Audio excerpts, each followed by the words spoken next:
In a bustling city surrounded by towering skyscrapers and endless noise, there lived a man named Aaron. At 42, Aaron was a successful architect, admired for his work and respected by his peers. Yet, despite his achievements, a heavy burden had been weighing on him for years, the regret of the life he could have lived. Aaron had always been a dreamer. He loved painting, music, and traveling. His dream? To become an artist, capturing the beauty of the world on canvas. But life, as it often does, threw him a curveball. Aaron chose a more practical path, architecture. While his career flourished, his heart longed for the vibrant strokes of paint and the freedom of creativity. One day, while organizing his attic, Aaron stumbled upon an old sketchbook buried under years of dust. As he flipped through its pages, memories of his youthful passion came rushing back. Sketches of landscapes he had dreamed of visiting. Portraits of friends who had drifted away. Unfinished pieces that whispered of unfulfilled dreams. A lump formed in his throat. Tears welled in his eyes. That night, Aaron couldn't sleep. The regret he had suppressed for decades resurfaced with full force, haunting him like a shadow. The next morning, Aaron decided to take a walk to clear his head. He wandered into a quiet park, where an elderly man was painting under the shade of a large oak tree. The man's hands moved gracefully, blending colors with joy and ease. Aaron couldn't help but stop and watch. Noticing Aaron's interest, the man looked up and smiled warmly. "Beautiful day, isn't it?" he said. Aaron nodded. "It is. Your painting is beautiful too. I used to paint when I was younger." "Used to?" the man asked, raising an eyebrow. "What stopped you?" Aaron hesitated. "Life happened. Responsibilities.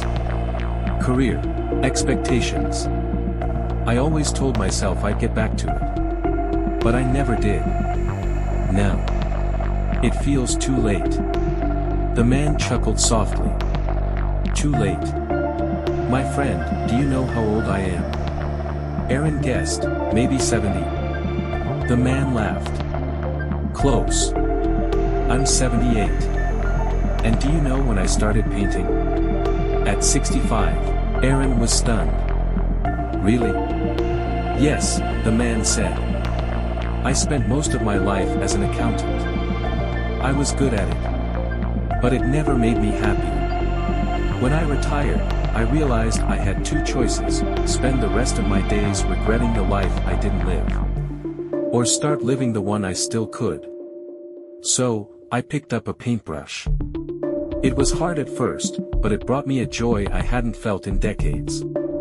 Aaron felt a spark of hope ignite within him. "But what about all the time you lost? Doesn't it bother you?" The man shook his head. "Regret is a thief. It robs you of the present and blinds you to the future. I can't change the years I lost, but I can make the most of the time I have now. And so can you."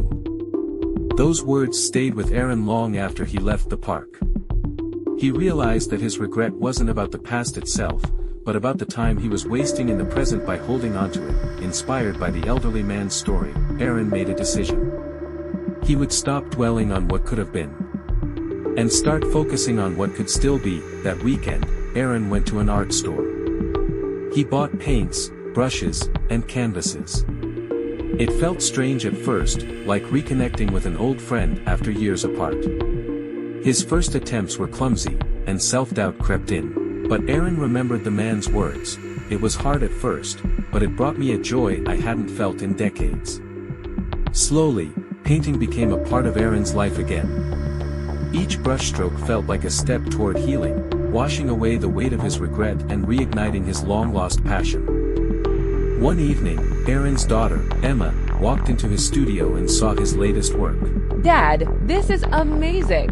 I didn't know you could paint like this." "I used to paint a long time ago. I'm just getting back into it." "You always told me to follow my dreams, no matter what. I'm glad you're doing the same now." Her words filled Aaron with pride and gratitude. He realized that by embracing his passion, he wasn't just healing himself, he was also setting an example for his daughter. Over time, Aaron's art began to gain recognition. He shared his work online and received encouragement from people all over the world. Eventually, he held his first art exhibition, a milestone he had once thought impossible. Standing in the gallery, surrounded by his paintings and the smiles of admirers, Aaron felt a sense of peace he had never known before. His regret had transformed into a source of strength and inspiration. In the years that followed, Aaron continued to grow as an artist and a person. He learned that life's detours didn't have to define him. Instead, they had given him the perspective and resilience to appreciate his journey. He often reflected on the elderly man's words, "Regret is a thief. It robs you of the present and blinds you to the future." Aaron had chosen to take back what regret had stolen. In doing so, he discovered the joy of living authentically. It's never too late to start again. Regret can either imprison you in the past or inspire you to embrace the present. The choice is yours. Don't let the weight of what could have been prevent you from creating what can still be. Life is a canvas, and you hold the brush, paint it with purpose, passion, and hope.